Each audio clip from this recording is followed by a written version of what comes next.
todos? Muy buenas noches y bienvenidos a la Cantina del Ateo. Les habla su anfitrión Rafael Tapia y en esta ocasión estoy acompañado por Jonathan Ramos. Jonathan, bienvenido al canal por segunda ocasión. En esta ocasión estamos un poco más preparados para platicar y aunque tengamos el tiempo breve, siempre es bienvenido. ¿Cómo estás? Gra- Gracias, Rafael. Es un gusto estar contigo y con todos tus compañeros y ambiente, ¿eh? Muchas gracias, Jonathan. Pues mira, la invitación era para ver si podíamos continuar con nuestra plática, que se quedó un poquito ahí al aire. Tú y yo estábamos platicando de varias cosas, varios temas, con respecto de la creencia de que un Dios existe, y yo, evidentemente, siendo ateo, pues ahí haciendo un poco de pushback, ¿no? De resistencia, etcétera. Y llegamos al tema en el que mencionabas esta confianza en la autoridad y la fe como un modo de conocimiento.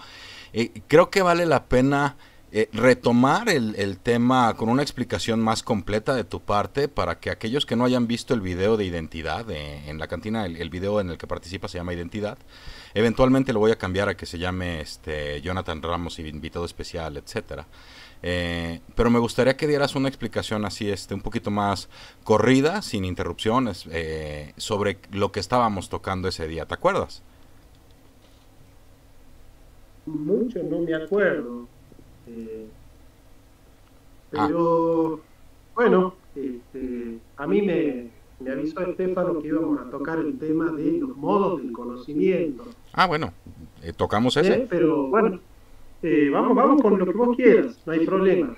¿Vos querés que yo te explique cuál sería el procedimiento nociológico o epistemológico para llegar a descubrir la existencia de Dios a partir de la razón? Mira, más o menos así, o sea, ok, en los modos de conocimiento, o sea, mencionamos, por eso se lo traje a colación a Estefano, ¿no? En los modos de conocimiento en su momento se mencionó la fe como un modo de conocimiento, y esta confianza que en ocasiones le prestamos a ciertas autoridades, etcétera. Estábamos hablando de por qué creer en Dios, ¿no? Pero si quieres nos vamos, mira, la conversación es muy casual, ahora sí que entre amigos, ¿no? No estoy, la verdad es que no me interesa tener un debate, me interesa tener una conversación, ¿no? Bueno, yo te puedo explicar cómo es que desde la filosofía se ha podido llegar a descubrir la existencia de un Dios único, ¿cierto?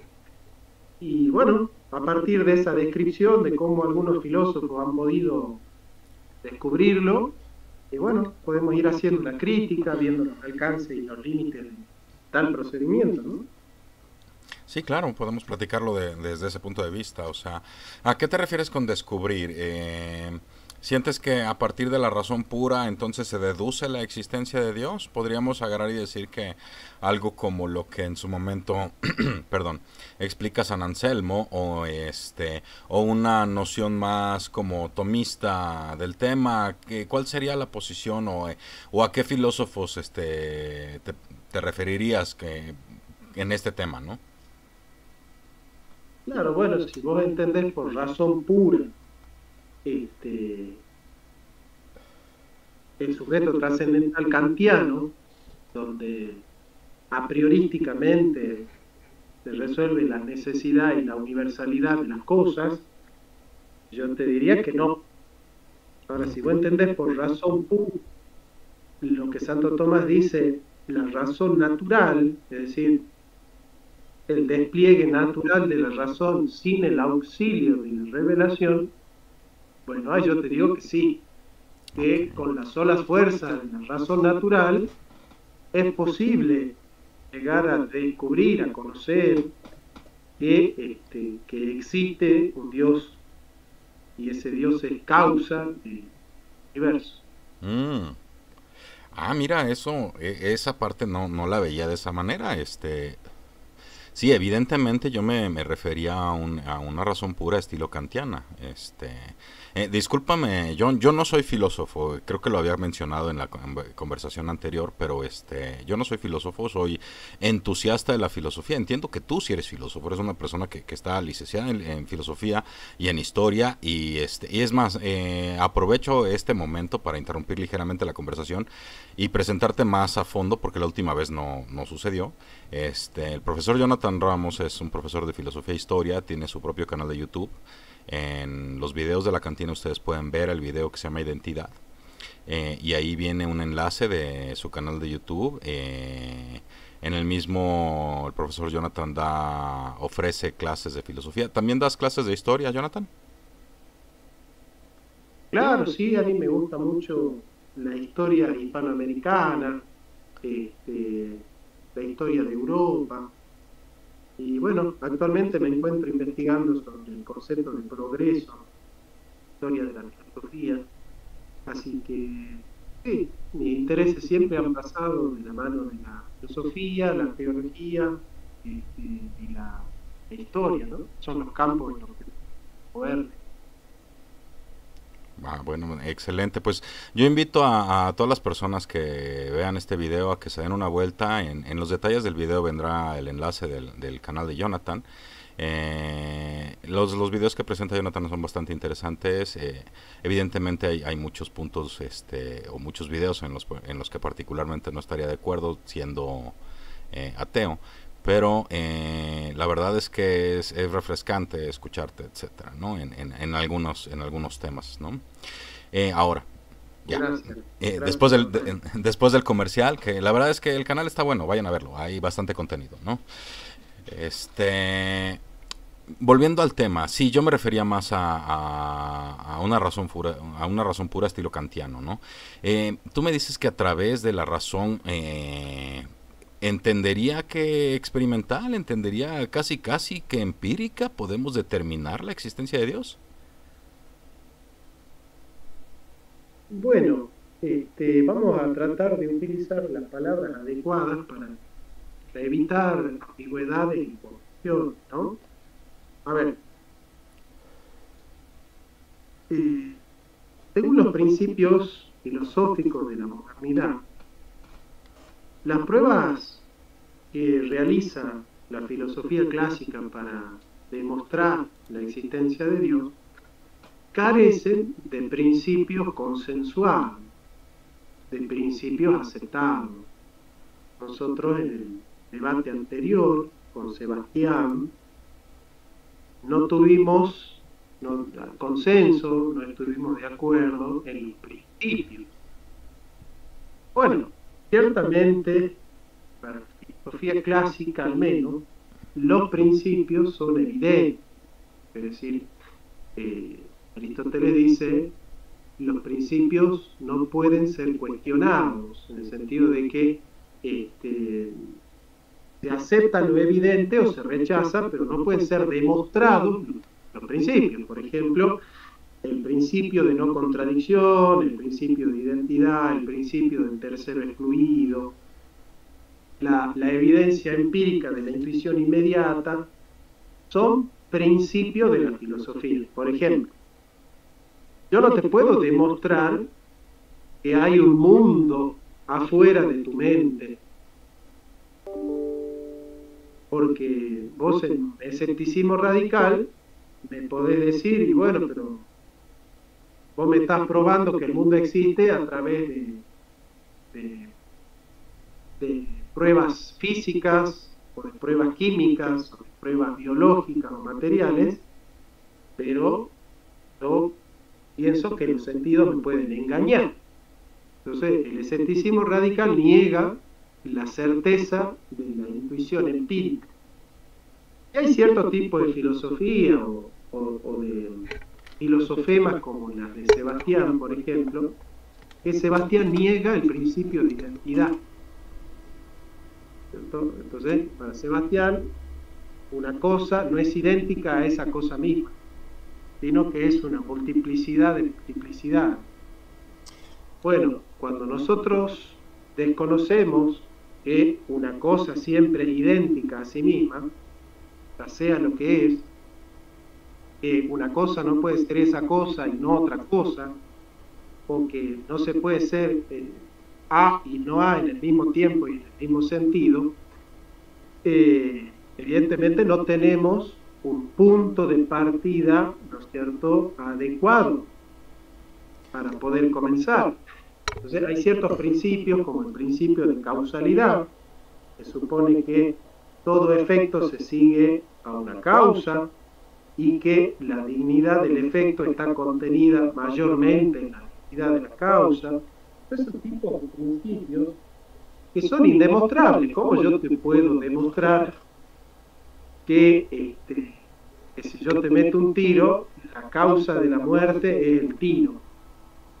Yo te puedo, como dice Hume, yo te puedo mostrar la sucesión de los hechos, pero a la causalidad nosotros la tenemos como intuición inmediata. Es decir, yo me doy cuenta que aunque yo no pueda probar físicamente la causalidad, y yo me doy cuenta que si el disparo se dio antes de la muerte, es porque en realidad la bala que entró por el disparo ha causado la muerte.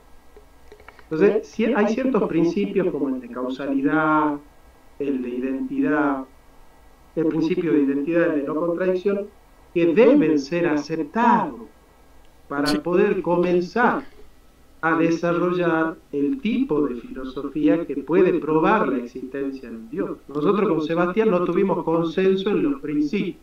Mira, vamos a hacer una cosa, Jonathan, Sí. hagamos una cosa, la verdad es que, mira, Sebastián no está aquí, y la verdad es que en cierto modo hay, digamos que yo soy un conversador diferente en ciertos aspectos, ¿no? O sea, yo no tengo problema en partir de esta noción de causalidad. Tal vez la intuición inmediata no siempre sea correcta, pero entendemos que como intuición inmediata todo efecto requiere una causa, y eso lo puedo aceptar y entender como un presupuesto a partir del cual avancemos.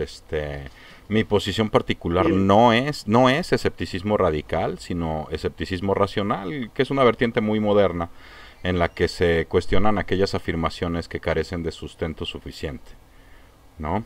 Entonces, perfecto. Es muy diferente, ¿no?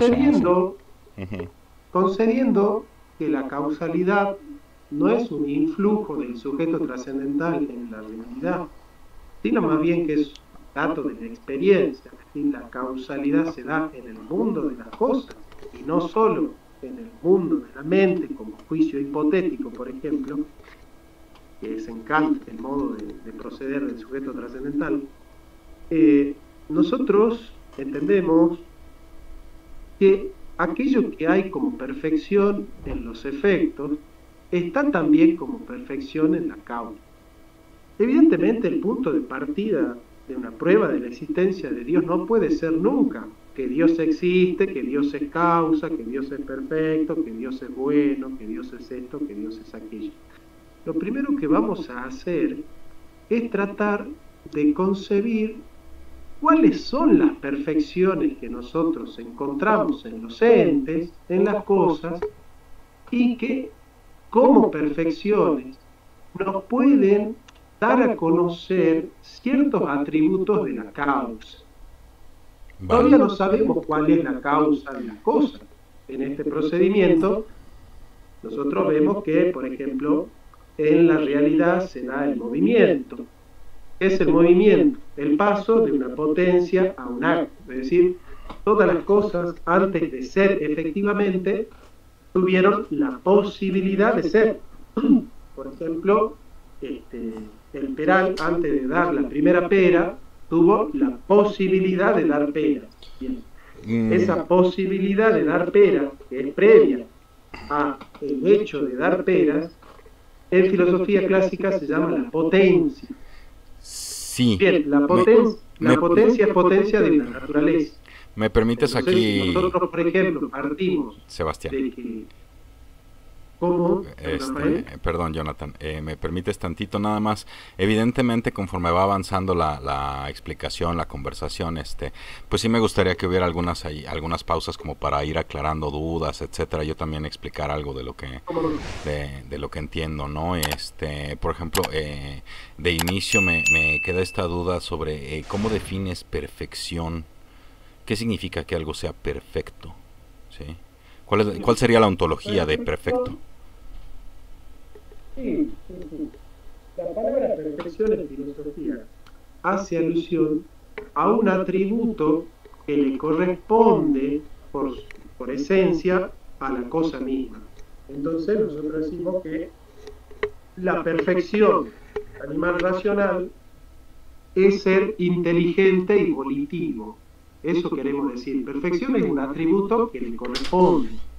No queremos decir con perfección que ese atributo está totalmente acabado y que se realiza eficaz, suficiente y perfectamente en todas sus operaciones. Simplemente queremos decir que las perfecciones son aquellos atributos, digamos, que le corresponden a las cosas en cuanto que esa cosa misma. Entonces, por ejemplo, la perfección del animal es la vida, la perfección del vegetal es la nutrición, la perfección de la piedra es la existencia, la perfección del hombre es la intelección y la voluntad. Eso es lo que nosotros entendemos por perfección. Ok, sí, suena un poco extraño porque fuera del ambiente filosófico, como bien dices, esa es una definición filosófica la que me estás explicando. Digo, evidentemente también supongo que depende de cada filósofo, ¿no? Pero a nivel coloquial, o sea, en el cristiano de a pie, la persona de a pie, el ateo de a pie, que algo sea perfecto se entiende como que no le falta nada, ¿no? O sea, que es en todos aspectos, valga la redundancia, perfecto, ¿no? O sea, como no el máximo, sino el mejor establecido, por así decirlo. El máximo establecido dentro de sus mismos caracteres, dentro de sus mismas características. ¿Sí? Eso se entendería a nivel coloquial, lo que es perfección, ¿no? Y cualquier cosa fuera de eso ya no sería perfección, sino sería imperfecto, ¿no? O sea, se podría decir que los seres humanos somos imperfectos, etcétera, etcétera, pero no se puede hablar, no pensaría que una persona de a pie pueda entender bien algo como niveles de perfección, porque eso sí me extraña mucho, la verdad, me hace mucho ruido. Jonathan, ¿me ayudas? Mira, sí, yo acepto con vos que el sentido común tiene una manera de significar la palabra perfección que es distinta a la filosofía. En eso estamos de acuerdo. Si querés, para no trabarnos, porque en realidad el objetivo de la prueba no es de alguna manera hablar de qué significa la perfección, no es el centro del argumento, no pasa por ahí. Podemos cambiar la palabra perfección y hablar de atributos trascendentales. Ahí ya tenemos otro problema, pero los atributos trascendentales son aquellos atributos, aquellas cualidades, si se quiere, que pertenecen a todas las cosas, a todos los entes, por el hecho de ser entes, ¿cierto? Por ejemplo, no me vas a encontrar ningún ente en la realidad, ninguna realidad que, por ejemplo, no participe de alguna manera más o de alguna manera menos de alguna cualidad que ella misma tiene, por ejemplo, ¿no? O sea, vos vas a encontrar en toda la realidad que se puede ser más o menos bello, según el criterio que sea, ¿no? Pero se puede ser más o menos bello, más o menos rápido, más o menos verdadero, más o menos verdadero. Más, bueno, sí, ok. Sí. Es que más o menos verdadero sí se me hizo extraño, ¿no? Más o menos rápido, más o menos bello, más o menos fuerte, más o menos resistente. Ahora sí que ahí no tengo problema, ¿no? Pero más o menos verdadero me sonó un poco extraño, ¿no? O sea, porque o es verdad o no lo es, ¿no? Sí, Es cierto que o se es verdad o no se es verdad, pero hay ciertas proposiciones que se acercan un poco más a la verdad que otras. Por ejemplo, si yo digo que todos los triángulos carecen de ángulos, estoy totalmente equivocado en toda la afirmación. Correcto. No puedo negar que los triángulos tienen ángulos. Ahora, si yo digo, es propiedad de todo triángulo tener ángulos, y los triángulos tienen dos ángulos, también estoy equivocado, pero no estoy tan equivocado. ¿Por qué? Porque ciertamente que en la proposición yo he dado dos enunciados, de los cuales solamente uno es incorrecto, es decir, que solamente tiene dos ángulos el triángulo. Pero en esa proposición yo estoy más cerca de la verdad, es decir, mi proposición, mi pensamiento, está más cerca de adecuarse a la esencia de un triángulo que la de aquel que le niega al triángulo el derecho de tener ángulos, de ninguna manera. Entonces, toda proposición tiene la cualidad de acercarse más o menos a la realidad de la cosa. En ese sentido es que uno dice que es más o menos verdadero, ¿sí? Ok. Sí, o sea, mira, en ese caso yo lo que haría es dividir los dos enunciados, ¿no? Uno de ellos es verdad y el otro evidentemente no lo es, ¿no? O sea, ahí no tendríamos que agarrar y decir que se acerca más a la verdad o menos a la verdad que el anterior, porque el anterior es un solo enunciado y el presente, el ejemplo de ahorita son dos enunciados, ¿no? Entonces, cada uno se van analizando por sí mismos y bueno, pues el atributo verdad, bueno, pues se le presta aquello que se corresponde con la realidad y tenemos alguna forma de determinar que se corresponde con la realidad, ¿no? Bueno, eso entendería yo. Perfecto. Comparto tu apreciación, por lo que vendría a ser tipo juicio analítico, es a atomizar las proposiciones para poder dividirlas y así segmentarlas y tratar de quitar todo tipo de ambigüedad. Correcto, es un pensamiento que vale y que comparto. Pero no obstante, esa precisión tuya no invalida el hecho de que ciertas proposiciones pueden ser más o menos verdaderas en cuanto que se acerquen más o menos o se adecúen más o menos a la cosa. Es decir, es un dato de la experiencia que todo pensamiento puede adecuarse más o menos a la realidad, ¿no es cierto? Es decir, si no, no existiría, por ejemplo, la superación en la ciencia, y la superación en la ciencia no implica necesariamente que la hipótesis anterior está totalmente equivocada. Simplemente que hay ciertos elementos que no está contemplando, hay ciertas metodologías que no ha podido aplicar, pero nunca la ciencia progresa por una negación absoluta de toda la hipótesis anterior o de todos los postulados de la hipótesis anterior. Siempre la ciencia lo que va haciendo es recoger de alguna manera los datos. Es decir, yo considero que no es problema tampoco aceptar que las proposiciones pueden acercarse más o menos a la realidad. De acuerdo, ahí sí estoy de acuerdo contigo, Jonathan. Disculpa que te interrumpa.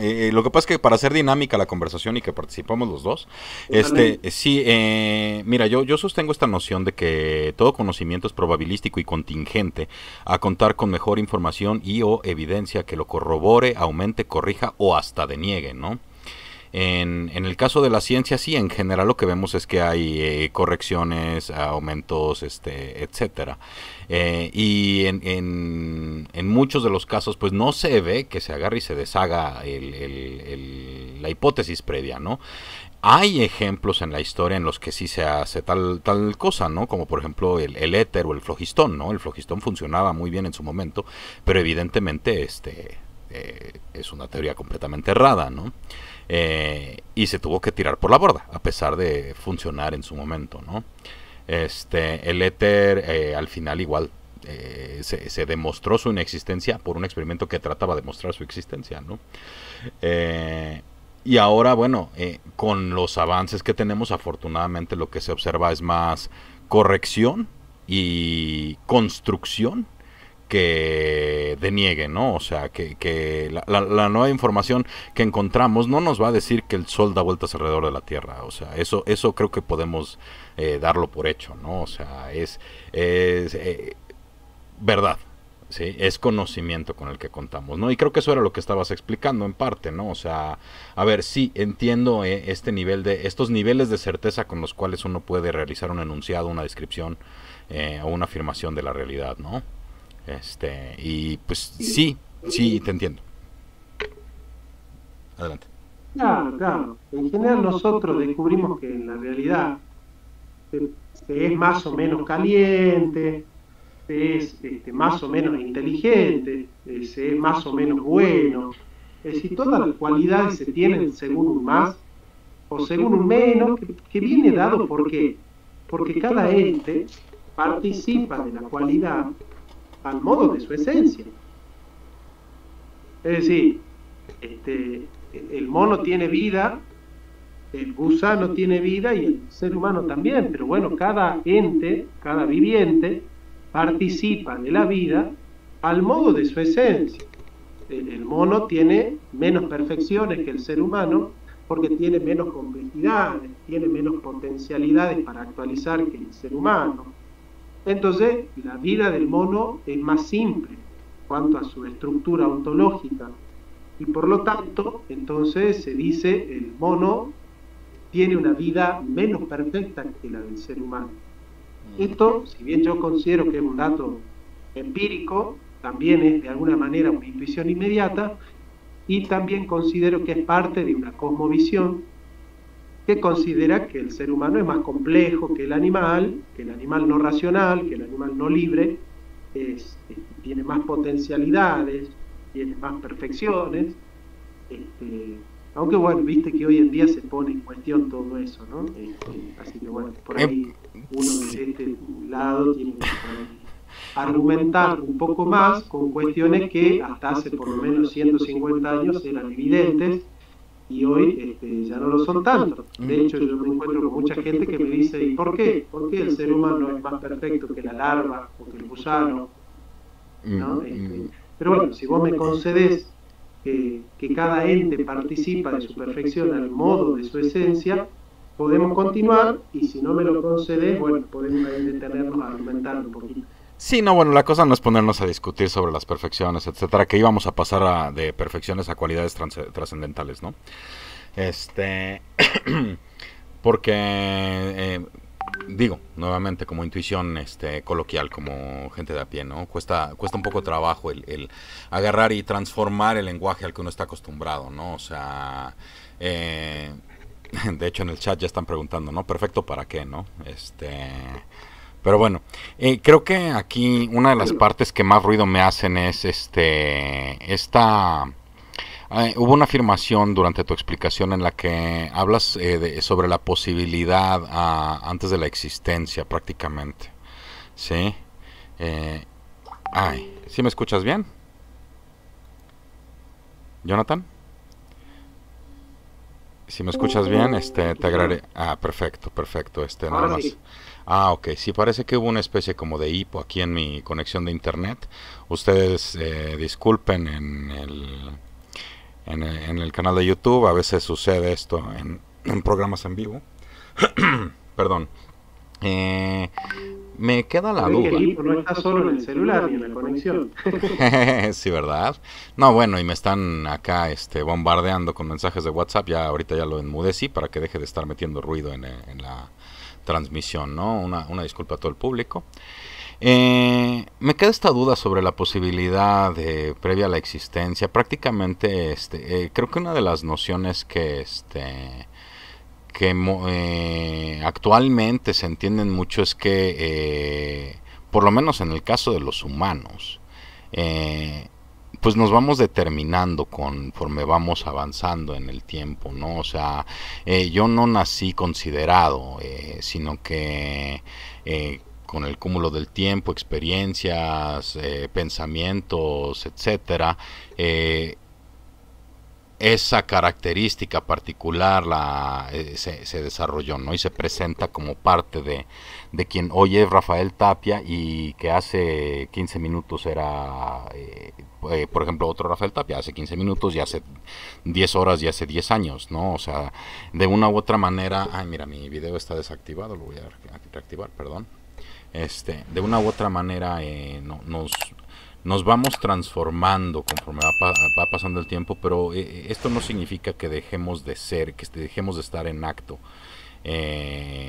entendiendo acto y potencia, ¿no? Como el ser y el puede ser, ¿no? O sea, me queda esta duda sobre la posibilidad y sobre esta noción de que la esencia, por ejemplo, la esencia del ser humano, estarías hablando del animal político de Aristóteles, el animal racional, no sé, no sabría cómo determinar esta parte cuando se observa que cada ser humano aparenta ser mucho más que solo un animal racional.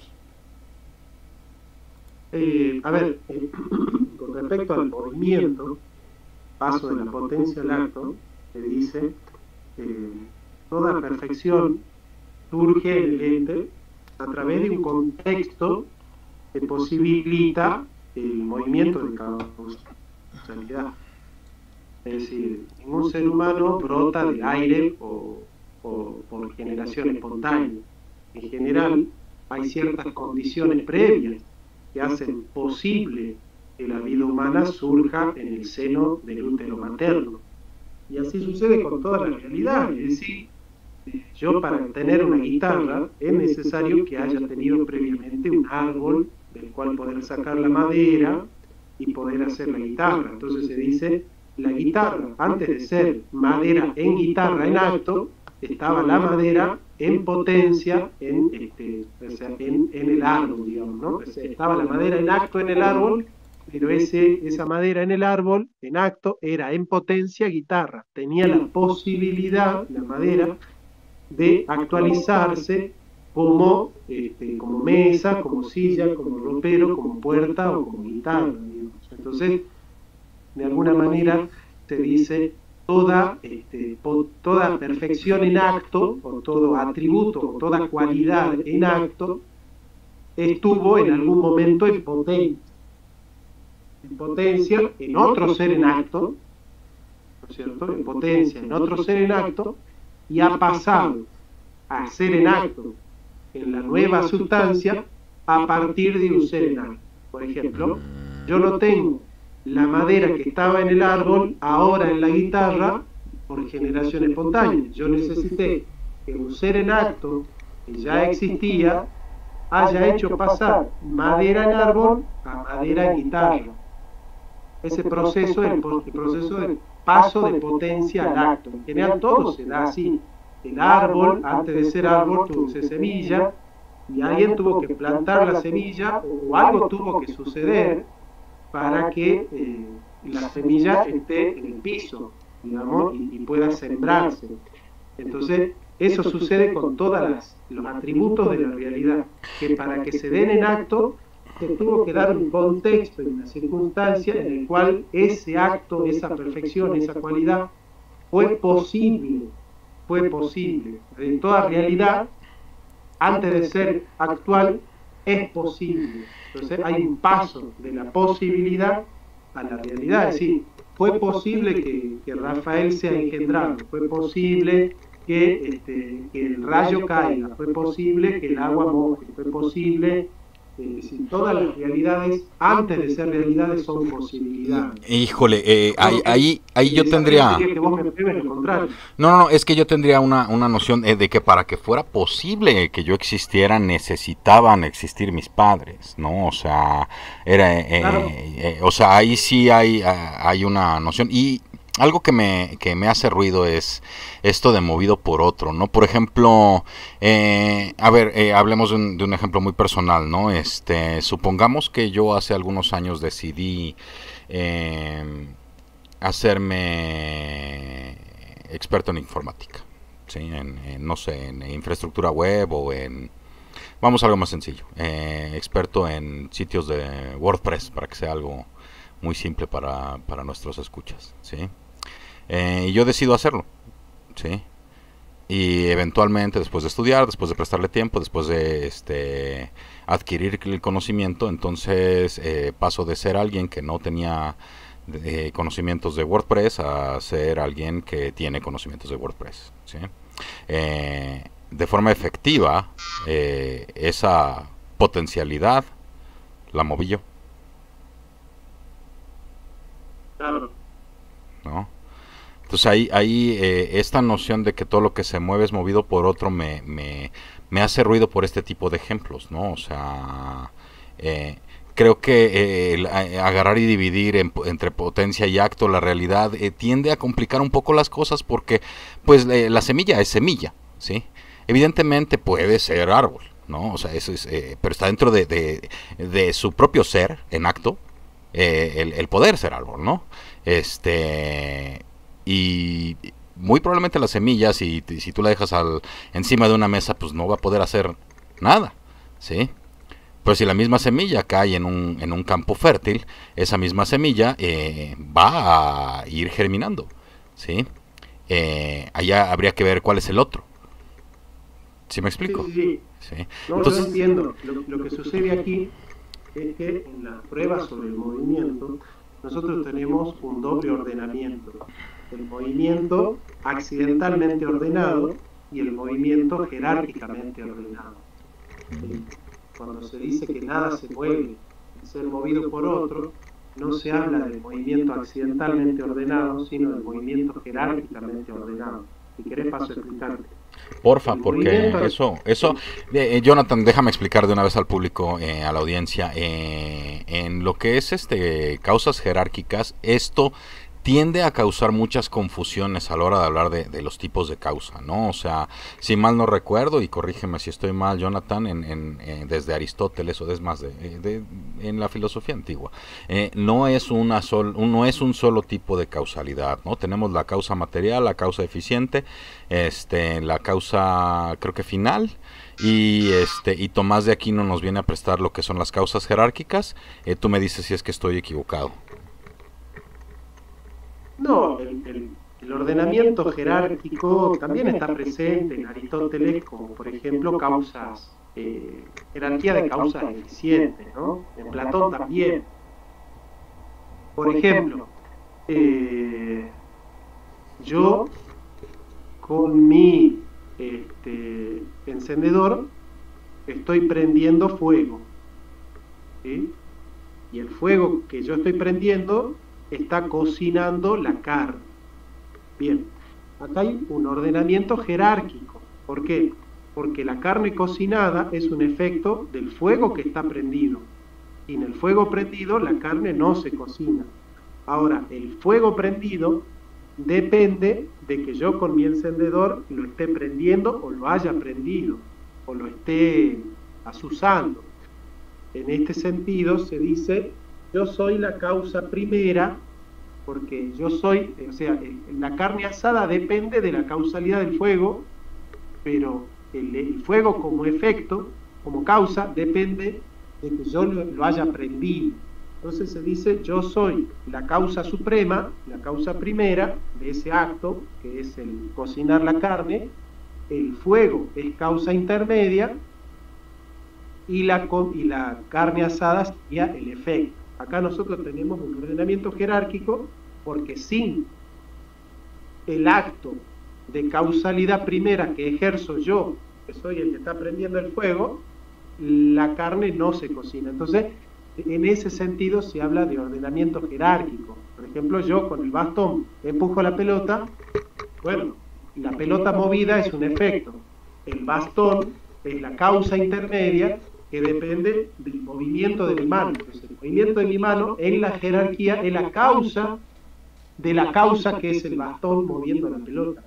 La pelota no se mueve sin el bastón, pero el bastón no se mueve sin la mano. Entonces, la mano es causa primera, el bastón es causa intermedia y la pelota moviéndose es el efecto. Ese es un ordenamiento de causas jerárquicas. Ok. ¿Y no se acaban ahí en ti las causas jerárquicas, por ejemplo? No, porque hay ciertas perfecciones que yo no las tengo por mí mismo. Ok, ahora, ¿en qué momento este ordenamiento de causas jerárquicas podría dejar de ser temporal? Esta pregunta nos la prestan en el chat. ¿En qué sentido, dice? ¿En qué sentido ese ordenamiento jerárquico deja de ser temporal? No, es que en realidad el criterio para entenderlo el ordenamiento es distinto. El ordenamiento temporal es el ordenamiento de las causas accidentalmente. Por ejemplo, yo soy efecto de la vida de mis padres. O sea, mi vida es vida porque mis padres son vivientes. Ahora, mis padres tienen vida porque sus padres fueron vivientes. Entonces, la vida se fue transmitiendo en el tiempo, digamos, y esa es una ordenación accidental. ¿Por qué? Porque yo puedo alterar algunos de los factores sin alterar lo que significa la perfección en el conjunto. Por ejemplo, si en lugar de mi abuela haber nacido en Salta, hubiese nacido en Congo belga, yo seguiría siendo un viviente. Tendría otra raza, tendría otra cultura, quizás otro idioma, pero el asunto es que no cambiaría la cuestión de que yo soy viviente. El asunto es, por ejemplo, cuando se dice yo soy un ser existente, pero mi existencia no tiene ningún fundamento actual. Entonces, el gran problema metafísico ahí es decir, bueno, yo soy un viviente, ¿verdad? Bien. Mi vida, ¿dónde reposa? En una sustancia. Mi vida es la vida de una sustancia. Sustancia significa subyectum, algo en los cuales subyacen todas esas propiedades. Bueno, nosotros decimos de este ente que es viviente, racional, político, parlante, que tiene inconsciente, que en el narcisismo de su cogito hay una herida que se llama el inconsciente, que es un ser hablado. Bueno, podemos utilizar muchas atribuciones para hablar de esta entidad. Lo que no podemos negar es que esa entidad existe. Bien, la pregunta es, ¿esa entidad existe? Bien, ¿su existencia es efecto de alguna causa o su existencia es causada por sí misma? Entonces la respuesta es doble, se dice. Según el ordenamiento de causas accidentales, mi existencia dependió del movimiento de la existencia del padre. Padres que eran existentes me hicieron a mí mismo existente. Padres que eran vivientes me hicieron a mí mismo viviente. Perfecto. Ahora, mi vida es la propiedad de una sustancia. Bien. Esa sustancia subyace en sí misma. Entonces, el problema filosófico es que si las sustancias subyacen en sí mismas y por sí mismas, la serie de causas jerárquicas se detendrían en que todos los entes son autosubsistentes.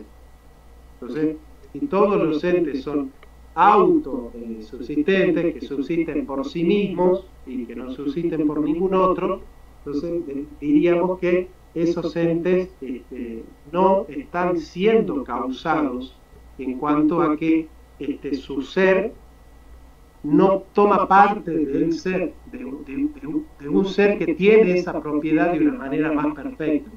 Y como nosotros decimos que todas las propiedades se tienen según un más o según un menos, es decir, se tienen más o menos la perfección de la vida, más o menos la perfección de la intelección, más o menos la perfección del movimiento, más o menos la bondad, más o menos la belleza, se dice en cuanto a la cualidad del ser que nosotros somos al modo de nuestra esencia porque participamos de un ser que tiene esa propiedad en el modo máximo. Esa es la manera que tiene la filosofía de Tomás de Aquino de explicar la perfección que hay en el ente.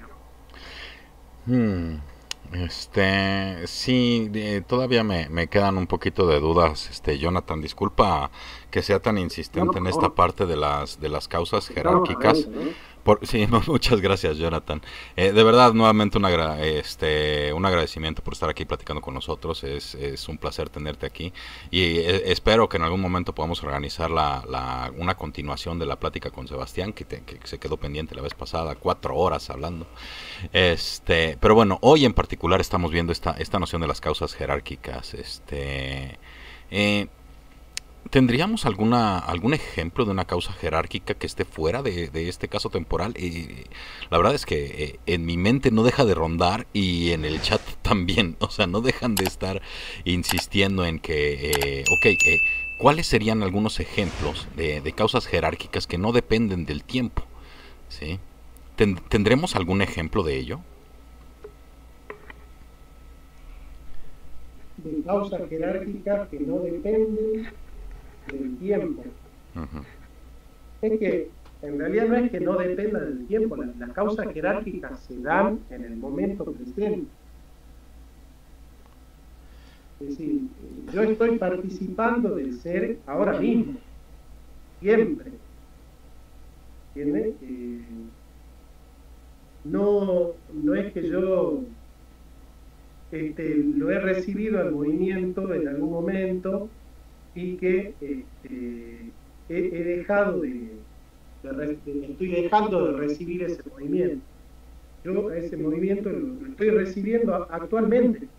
Yo estoy siendo viviente, estoy siendo en mi vida, estoy participando de la perfección de la vida. Esa participación, en todo caso, nosotros podemos decir, bueno, pero ¿por qué explicarlo por la participación y no más bien explicarlo como un atributo que fue recibido por otro ente que lo tiene? Porque... Decir, a ver, ¿por qué yo tengo que participar de la vida? ¿Por qué tengo que participar de la existencia?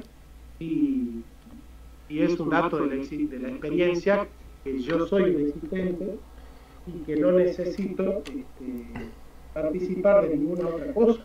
Pero a ver, espérame tantito, espérame. O sea, sí, me gustaría retocar el tema de los sustratos, o la sustancia, por así decirlo, el básico, si tú quieres. Pero esta explicación que nos das, por ejemplo, vamos a poner un ejemplo muy, muy sencillito, ¿no? El agua en particular, el agua moja, ¿no? El agua tiene una cierta característica química molecular elástica que genera cohesión y entonces moja, ¿sí? Pero, ¿qué es el agua? Bueno, pues es un componente molecular que consta de 2 átomos de hidrógeno y un átomo de oxígeno, ¿sí? Un átomo de agua, bueno, pues es agua, ¿sí? Bueno, perdón, una molécula de agua, pues es agua, pero una molécula de agua no moja. ¿Sí? Esta cualidad de mojar del agua no aparenta ser entregada por algo más que el solo hecho de ser más de la misma. ¿Sí? Entonces, o sea, a lo que quiero llegar es,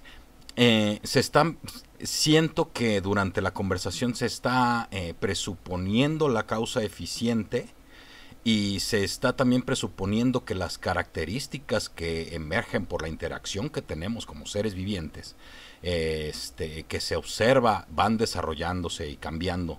Hay múltiples cambios y transformaciones que observamos con mucha claridad. Presupondría que ninguno de los resultados que se observan a partir de estos cambios y transformaciones forman parte de las características iniciales de esto, sino que todo lo que emerge es dado por un previo, es dado por una entidad que aparentaría estar ahí más allá. No sé si me explico. Creo que es lo que se trata de explicar, o lo que se trata de presuponer como base a esta explicación. No sé si estoy siendo claro. O sea, vos decís, más o menos siguiendo el principio de Occam, de no dividir los entes de manera innecesaria. Entonces, ¿por qué yo explicar un ente material por un ente trascendente? Si yo puedo encontrar la explicación del ente material en sí mismo. alguna manera, al menos en otro ente material. Estás diciendo, me decís vos, que vos consideras que es innecesario acudir a, al ordenamiento jerárquico si solamente se puede aplicar el ordenamiento accidental temporal. En cierto modo sí, es lo que estoy diciendo, Jonathan. De hecho, mi posición como ateo es que la realidad no puede haber comenzado a existir y la sustancia de los existentes pues se va transformando, se ha ido transformando eternamente y hoy estamos en uno de sus estados. Claro, claro, claro.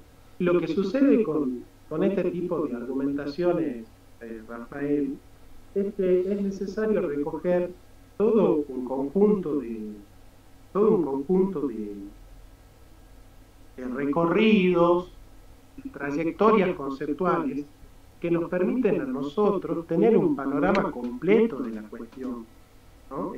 Así, es muy difícil ir, por ejemplo, yo ahora estoy, por ejemplo, parado en la cuarta vía de Santo Tomás de Aquino, ¿no? Pero estoy acudiendo a la primera, puedo acudir a la segunda, pero si vos te pones a pensar, es muy difícil acceder, ¿no es cierto?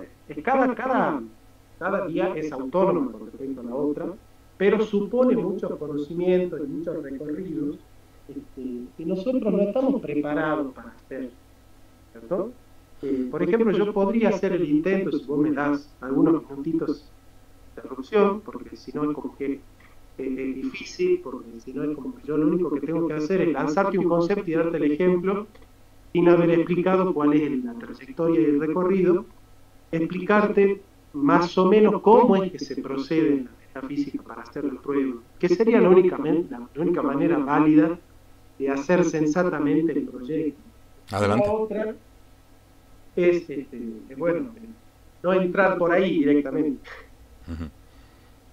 Adelante, adelante. O sea, ahora sí, mira, he tratado de ser lo más calladito posible, ¿no? Para que tengamos una conversación, una conversación dinámica, pero también que tengas tiempo para elaborar los conceptos que estás explicando.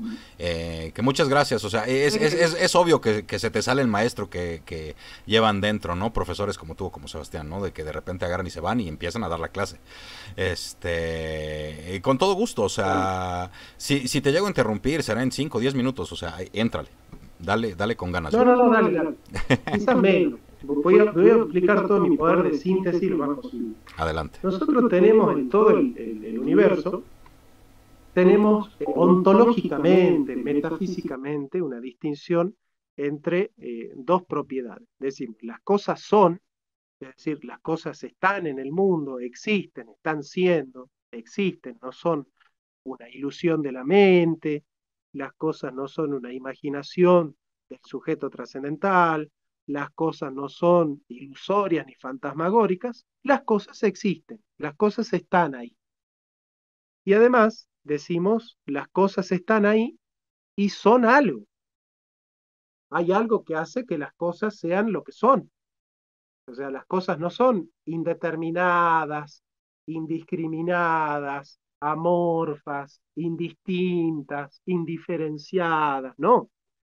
Hay algo que hace que esto que exista al modo de la piedra. No interesa qué es lo que haga. El asunto es que esta piedra es piedra, hay una razón suficiente por la cual esta piedra es piedra y no gato. Y este gato existe como gato y no como loro, y el loro existe como loro y no como cometa, y el cometa existe como cometa y no como agua. Es decir, toda la realidad, metafísicamente hablando, se divide entre una esencia, que es aquello que hace que la cosa sea esa cosa y no otra cosa, y su acto. Es decir, esa cosa está haciendo lo que es efectivamente en la realidad y no es una producción de mi mente. Entendiendo entonces que cada cosa está compuesta de una esencia por la cual es lo que es y no otra cosa, y un acto de ser por el cual existe, nosotros decimos que todos los entes de la realidad son compuestos, están compuestos de materia y de forma. La materia es potencia con respecto a la forma es acto con respecto a la materia, la forma sustancial del hombre es el alma espiritual, por el cual el cuerpo en potencia tiene vida y las potencialidades. Entonces todas las cosas del mundo tienen una materia y una forma.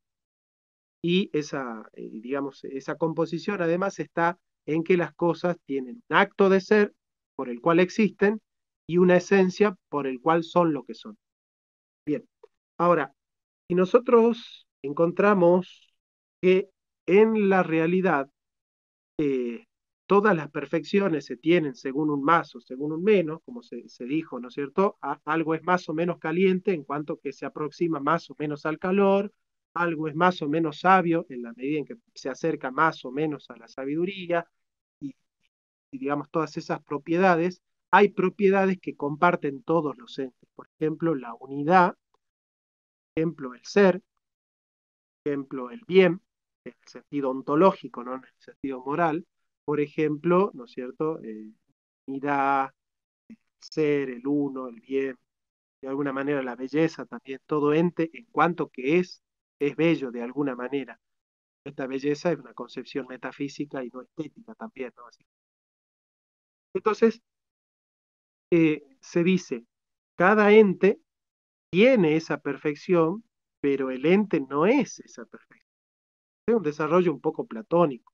Es decir, yo soy un existente, yo tengo existencia, yo tengo una unidad, yo tengo una vida, soy un viviente, pero esa perfección de la vida, esa perfección de la unidad, esa perfección del ser, no se agota en ningún ente particular, porque cada ente la tiene al modo de su esencia.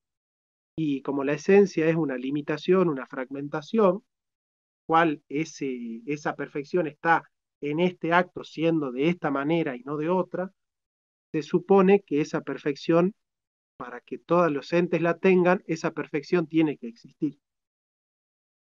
Esa perfección existe de alguna manera y por eso es que todos los entes la tienen esa perfección, porque esa perfección existe. La perfección de todas las perfecciones es la perfección de existir, la perfección de ser, puesto que todas las otras perfecciones reposan en que las cosas son, de que las cosas existen.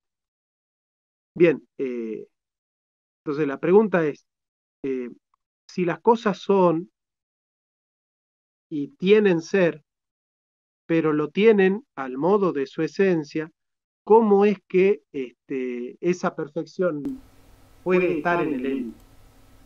Entonces se dice, esa perfección está en el ente fragmentadamente, limitadamente, pero para que esa perfección exista, es necesario que haya una sustancia que contenga esa perfección, porque ninguna perfección habita el aire. Lo blanco no existe.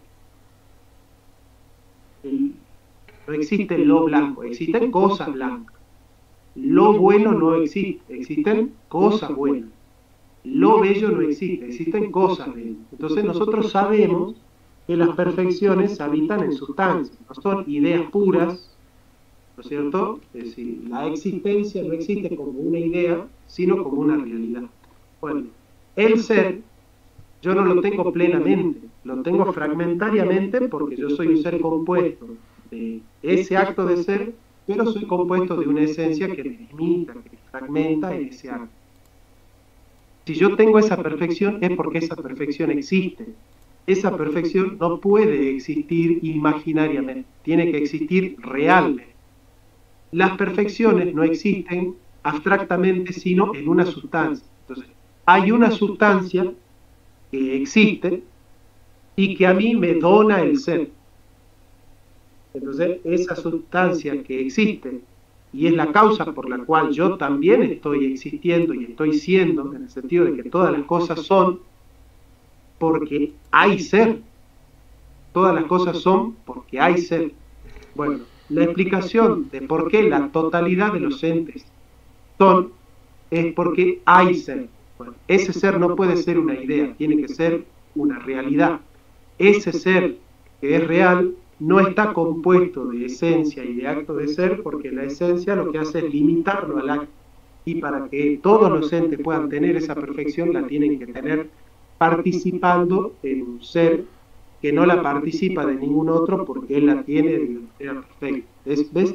Es un análisis metafísico que está tan lejos de nuestro horizonte mental y el concepto filosófico que utilizamos hoy, que hasta parece un cuento, pero es un análisis metafísico que, si uno hace un recorrido, tiene su razonabilidad.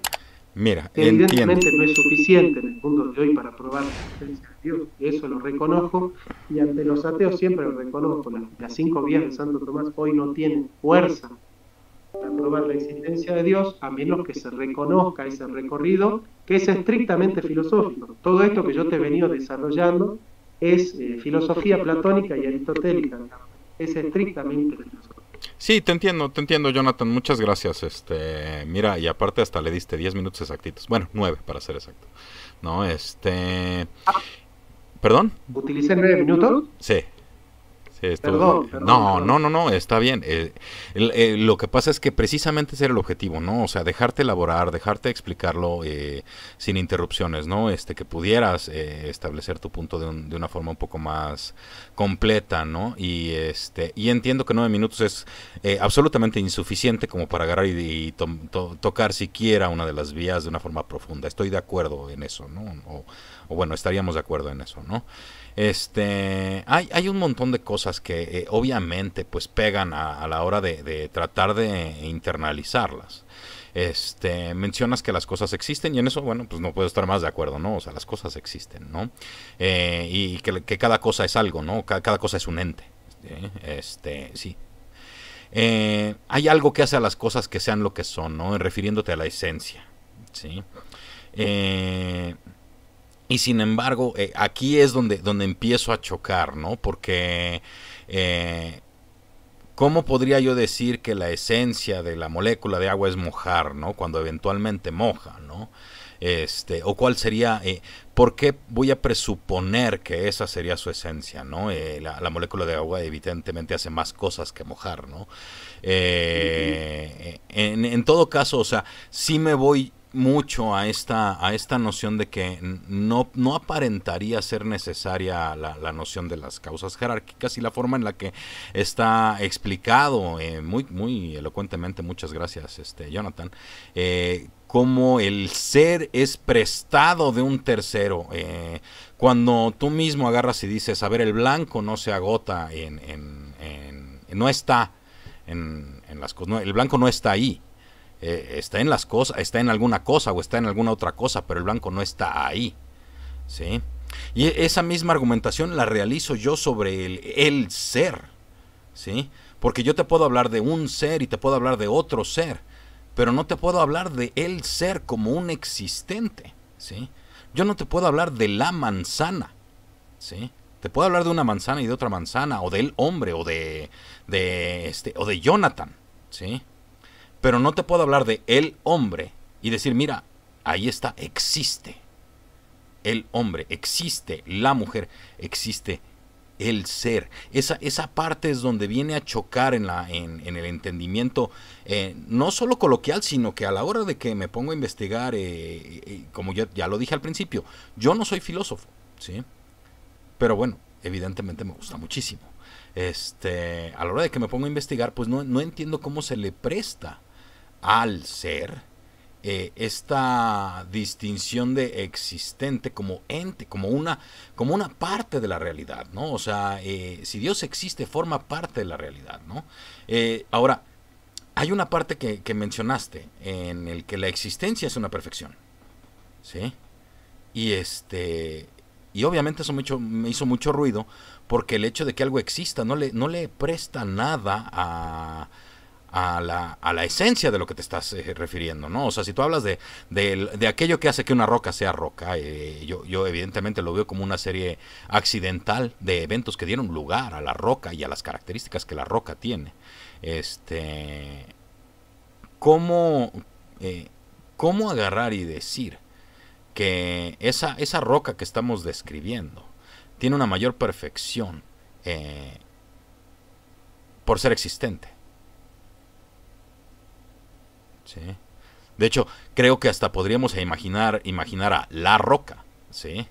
Llegar a decir, esta es la roca primordial, ¿no? Y como está la roca primordial, tendría que existir una roca que es la madre de todas las rocas, por así decirlo, ¿no? Sé que suena absurda mi argumentación, pero estoy tratando de llevarlo un poquito hacia es una reducción al absurdo, ¿no? En parte. Sí, hay muchas más cosas. Encuentro, por ejemplo, que hablamos de bien y hablamos de belleza, que generalmente son palabras que se usan alegóricamente. Este comentario igual me lo estoy robando del chat. Eh, pero ¿cuál sería el sentido contrastable, ¿no? En el caso de la belleza y del bien, entiendo que la estética nos enseña cómo distinguir belleza objetiva, ¿sí? Pero aquí, en toda esta parte, creo que la parte más importante es cuando apuntas al ser. Cuando apuntas a decir que mi ser es prestado por un tercero mayor, ¿sí? Que no aparente estar ahí. ¿Sí? Tu Claro. micrófono, tu micrófono. No, cuando vos decís, por ejemplo, que la esencia del agua es mojar, bueno, no, el mojar no es la esencia del agua, sino que es una operación, ¿viste? Es una operación del agua. Eh, yo siempre me encuentro frustrado cuando intento realizar estos procedimientos. John, Por- trata de acercar tu boca más al micrófono porque tenemos algunos comentarios que dicen que tu voz se escucha un poquito como oscurecida, como si tuvieras un tapabocas o alguna cosa así, y quieren escucharte con más claridad. ¿Sí? Perdón por la Ahora me interrupción. tenés mejor. Sí, ya te escucho un poco mejor. Adelante. Bien, gracias. Eh, yo siempre me siento un poco frustrado cuando procedo de esta manera, por dos razones. Primero, por la lejanía conceptual y por el horizonte mental en el que se desarrollaron todas estas pruebas. Es muy, que para mí son las únicas válidas, ¿no? Dicho sea de paso, Ok. todas las otras pruebas de la existencia de Dios que se quieren dar a través de la ciencia, me parecen insuficientes. ¿Entiendes? Pero sobre todo hay otra realidad en mí por el cual estas pruebas se me tornan difíciles de hacer inteligibles. Y es que nunca las he necesitado. Eh, es decir, yo no creo en Dios por lo que dicen las cinco vías, ni porque la razón me lo haya mostrado, ¿no es cierto? Es decir, el proceso por el cual yo he llegado a creer en Dios a partir de una crisis de fe tremenda que me llevó a ser ateo durante un año por lo menos, no fue estrictamente un proceso metafísico, racional o científico, sino más bien un proceso donde yo he reflexionado quizás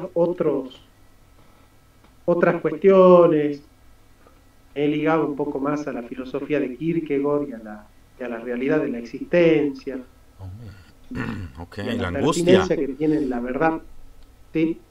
Sí. Sí, sí, sí, perdón, una disculpa. Es que cuando mencionaste a Kierkegaard, luego me vino, ahora sí que me vino la angustia, ¿no?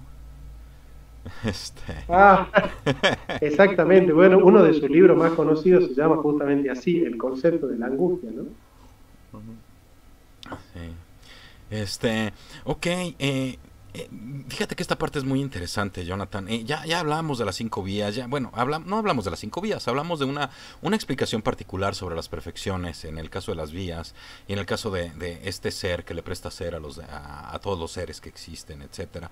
Y que obviamente como ateo me cuesta mucho trabajo el internalizar, ¿no? Y por eso la parte de la plática que hicimos ahorita, pero me parece extraordinario que agregues y digas, ok, a ver, espérame, ¿sí? Y esta pregunta yo luego se la hago a otros interlocutores con quienes platico, ¿no? Mira, yo soy ateo, ¿sí?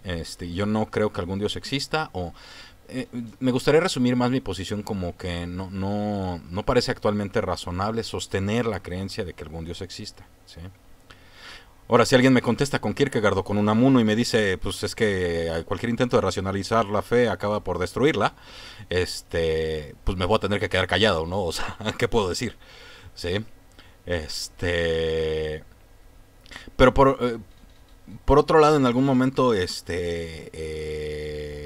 también me siento tentado a tratar de argumentar, ¿no? El ateo positivo. Sí, eso se lo mencioné ayer a uno de mis interlocutores. Le dije, es que a ver, me interesa, yo no estoy preparado tal vez para argumentar el ateísmo positivo, la posición de que ninguna deidad exista y probablemente ninguna deidad pueda existir, pero me encantaría tener una conversación utilizando esos zapatos, ¿no? Y yo le pregunto a todos mis interlocutores teístas es, ok, bueno, yo no creo que algún Dios exista. ¿Tú sí crees? ¿Por qué? ¿Sí?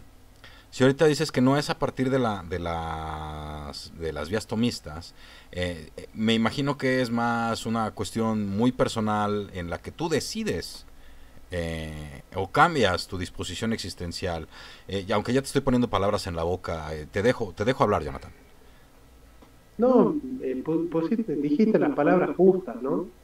Es decir, ¿de qué me sirve a mí decirte a vos, por ejemplo, qué sé yo, qué sé yo, la estructura de la cuarta vía, ¿no? Qué sé yo, que en la naturaleza hay una jerarquía de valores o perfecciones, lo perfecto no puede tener su origen en lo imperfecto, sino solo en algo que es aún más perfecto, por lo tanto existe una sustancia que tiene el ser de manera perfecta, mortal,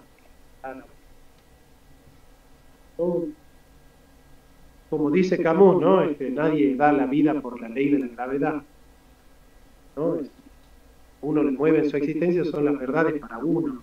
Yo considero que son tan insuficientes las pruebas científicas que muestran a Dios como aquellos que creen probar que Dios no existe. Básicamente porque si Dios fuese un ente que pueda estar sujeto a la demostración, a mí no me gustaría estar al servicio de Dios así, ¿no? Tan racional o tan razonable. El proceso mío fue, y quizá lo podemos charlar en otro momento, porque fue muy personal en cuanto que una disposición anímica de encontrar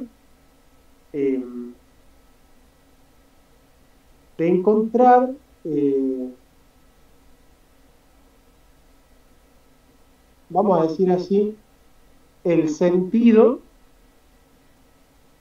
para poder crear el sentido, ¿no? Es decir, realmente me costaba encontrar sentido en las cosas sabiendo que si no existe Dios, en realidad lo único que queda es la pura contingencia, ¿no?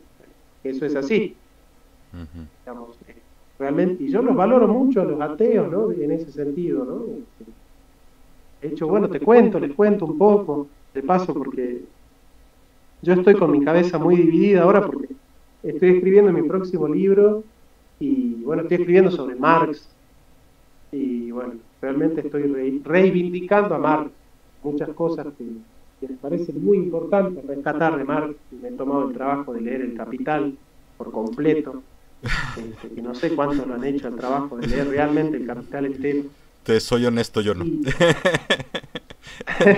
Te soy honesto, yo no. La verdad. Pero, mirá, yo considero que la pregunta si Dios existe o no existe es una pregunta irrelevante.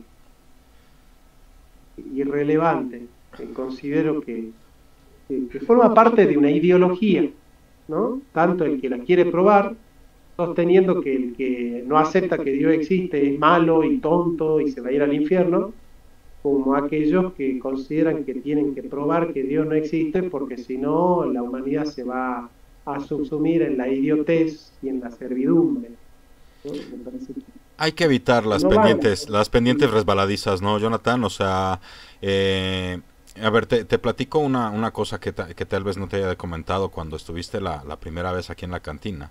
El objetivo de la cantina del ateo no es propagar el ateísmo, ¿sí? El objetivo es propagar el pensamiento crítico, ¿sí? Personalmente... Bueno, yo trato de cultivar este pensamiento y yo me siento muy incómodo con aquellos que ven en mí un referente del movimiento cristiano y el apologeta de no sé qué, porque no, realmente no lo soy. Yo no lo soy y no lo quiero ser. No lo quiero ser porque yo no tengo compromiso con nada, ni con nadie. Contigo mismo. El compromiso mío es con la verdad, en el plano filosófico, y con la justicia en el plano político. Eso sí, no es negociable nunca para mí. Promuevo una sociedad justa y promuevo un pensamiento libre y crítico. Y me parece que tanto el ateísmo como el apologetismo se han convertido en dogmas que nos prohíben pensar, prohíben estas instancias de reflexión, de transitar una pregunta, sin la necesidad de tener que defender una postura o defender a priori un camino ya resuelto, que nunca está del todo resuelto. Me parece mucho más valioso y mucho más enriquecedor que en un diálogo yo me ponga un poquito más ateo y vos te pongas un poquito más creyente, en el sentido de poder contemporizar, de poder empatizar un poco las trayectorias de vida, porque en el fondo vos fíjate que filosóficamente la razón nunca es una razón abstracta, es una razón de nosotros razonamos con nuestra vida y para nuestra vida, ¿no? Y vos fíjate que hay cristianos que son brillantes y muy inteligentes, y hay cristianos que son unos idiotas. Eso pasa lo mismo de este lado, Jonathan. Eso pasa lo mismo de este lado. O sea, ahí sí. No, claro. Pero es igualito. De hecho, ¿sabes por qué yo dejé de creer? No porque hice un estudio físico que me probó que el universo era autosubsistente. Yo dejé de creer porque yo tenía amigos que eran ateos y eran muy buenos y son muy buenos y realmente yo disfruto mucho de charlar con ellos y me parecen muy inteligentes. Y he conocido muchos cristianos bastante idiotas. ¿Y sabes por qué dejé de creer un tiempo? Porque yo dije, mamma mía, yo voy a pasar la eternidad con esta gente. Y a través de ciertas experiencias con los cristianos, que los vi más preocupados por cobrar diezmos que por una sociedad justa, dije, bueno, a ver, si el cristianismo hace de las personas este tipo de cosas, yo no quisiera pertenecer a este tipo de movimiento, ¿no? Como decía Gandhi, digamos, el problema del cristianismo no es Dios, sino los cristianos. Sí. Entonces, yo considero que yo al menos ahora en este momento estoy como muy transitando, ¿no? Un proceso de apertura. No es la pregunta si Dios existe o no existe, una pregunta que hoy me mueva, ¿viste? A leer, a investigar, a pensar. Porque al final de cuentas, si yo, por ejemplo, escucho que hay un tipo que dijo que el sí, sí, el no, no, que daba la vida por los amigos, que decía, si tuve hambre me diste de comer, si tuve sed me diste de beber, que estaba en las causas justas, que apoyaba a los pobres, que destruía la soberbia de los orgullosos, que se enfrentaba con el imperio.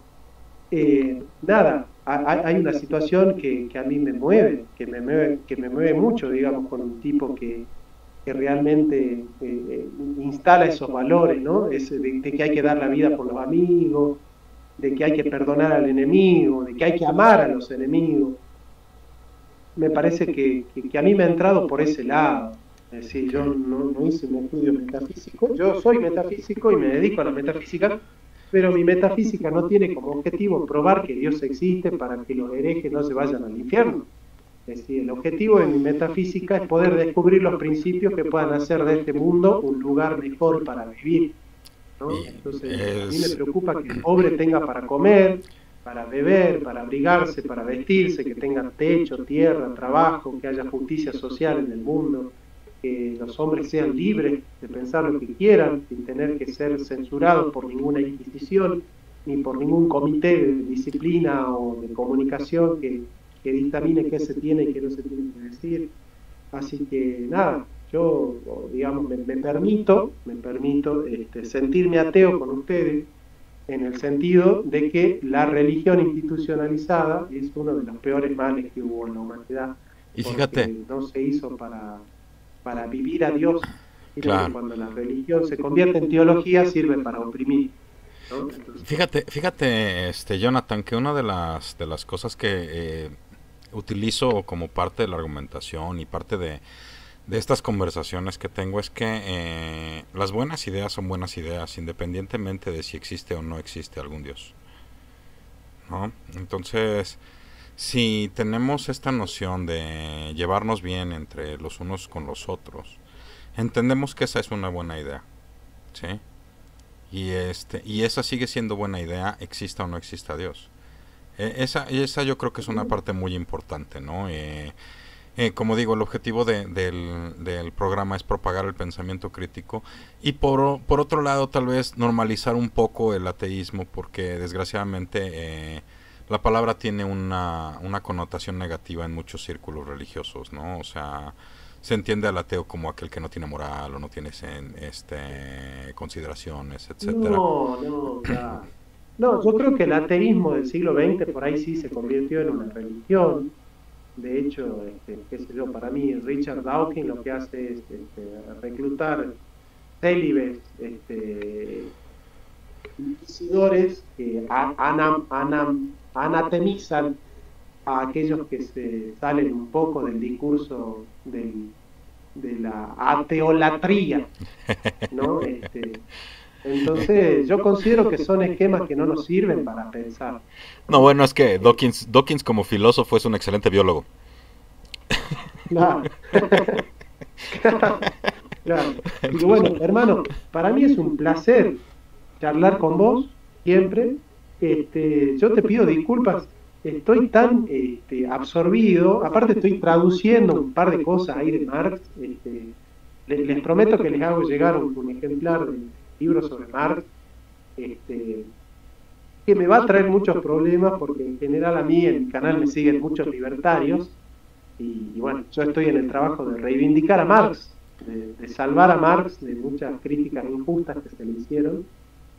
Y nada, yo te pido disculpas de no poder seguir. Realmente No, estoy apremiado por el tiempo y mi cabeza no tiene mucho la capacidad de concentrarse en otra cosa porque estoy absorbido. Trabajo 12 horas por día en el libro y es bueno, complicado. quizás alguno me entienda lo que es la alienación del escritor cuando está en pleno proceso Me de imagino, escritura, ¿no? me imagino. No puedo ponerme en tus zapatos porque escritor no soy, pero me imagino cómo debe de ser estar absorto, ¿no? Es más, espero que esta hora y media que nos prestaste aquí en el canal de la cantina haya sido un breve respiro que te permita reingresar a la escritura que con más ahínco, con más ganas, ¿no?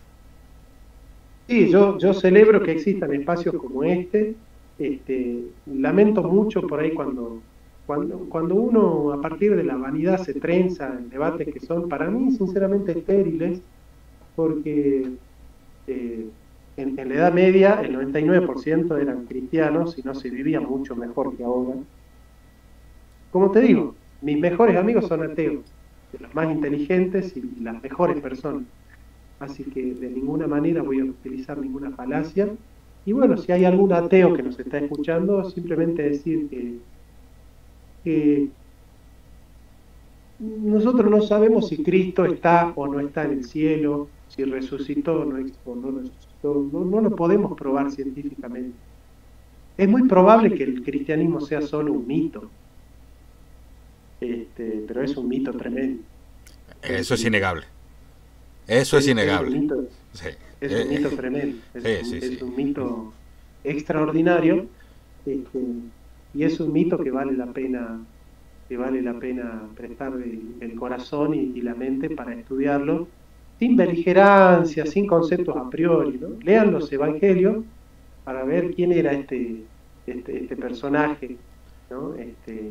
De Jesús. Me parece que la única manera válida de llegar correctamente al Dios al que yo le oro y le amo, es a través de la vida de Jesucristo.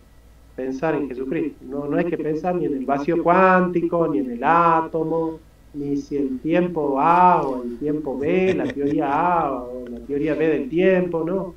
Es simplemente enfrentarse con Jesucristo, agarrarse a trompadas con Jesucristo. Y yo creo que esa es la manera correcta. Nadie llega al Padre sino por mí, ¿no? Y bueno, ese es el mito que a mí me abraza, me consuela y me cobija, ¿no? Así que es ese mito de ese Dios que me obliga a darle de comer al pobre, ¿no?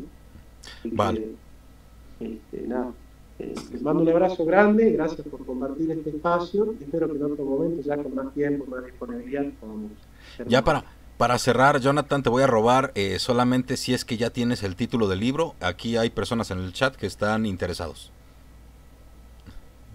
Sí, mira, por lo pronto yo estoy haciendo una historia del progresismo, desde los caldeos y los sumerios, pasando por Platón, Aristóteles, San Agustín, Descartes, Kant, Hegel, Marx, Nietzsche, Heidegger.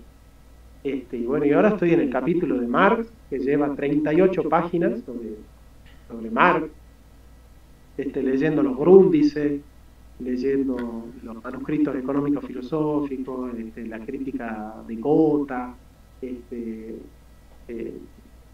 Marx teológico. Marx realmente tiene textos muy apasionantes sobre Cristo y el amor de Marx por Jesucristo. Marx no era de ninguna manera ateo, como se plantea. Marx es un profundo cristiano que está queriendo... Se le cita con lo de que la religión es el opio del pueblo, y si a todo mundo se le olvida todo lo demás que dice. Justo después de esa frase. Sí, es cierto. Hay un Marx popularizado que es ateo, de hecho los cristianos lo odian. Sí. Pero Marx está mucho más cerca de Jesucristo que cualquier cristiano que anda dando vueltas por ahí. El mismo Marx ahí mismo dice que es el solaz. En esa frase. Sí. Pero bueno, mira, Jonathan, los verdaderos ateos son liberales, no son marxistas. Los verdaderos ateos son los liberales, los que no le quieren dar de comer al pobre. Esos son los verdaderos ateos. No, espérame, yo soy ateo, soy verdadero ateo y soy anárquico, así que no en cuanto de política no hablemos porque estoy en pañales, güey. O sea, yo tengo una idea de política una anarquía utópica, imposible que suceda, que sería un sueño acá muy fumado, la verdad. Otro día nos juntamos y hablamos de política si quieres. La verdad es que ahí me enseñan varias cosas. Órale, Jonathan, de verdad, muchas gracias. Muchas gracias por estar aquí. Un fuerte abrazo. Para todas las personas que nos vieron en YouTube, en Twitch y en Facebook, este ha sido un programa especial con el invitado Jonathan Carlos Ramos. Es profesor de filosofía e historia. Los invito a que vayan a su canal y denle suscribirse, ¿sí? Sus videos son muy interesantes, ¿sí? Si les gusta el contenido que estamos propagando en este canal, denle me gusta. Suscríbanse, no les cuesta y siempre pueden cambiar de opinión. Denle clic a la campana para que les avise cuando tengamos nuevo contenido. Muy probablemente Jonathan tenga una nueva transmisión en unos minutos en la que ingresen otros miembros de la cantina y probablemente platiquemos un poco sobre esta transmisión que hicimos en vivo. Obviamente, bueno, ya no estarías presente, ¿no? Pero seguramente vamos a hacer ahí algún análisis entre todos. Espero que no te incomode.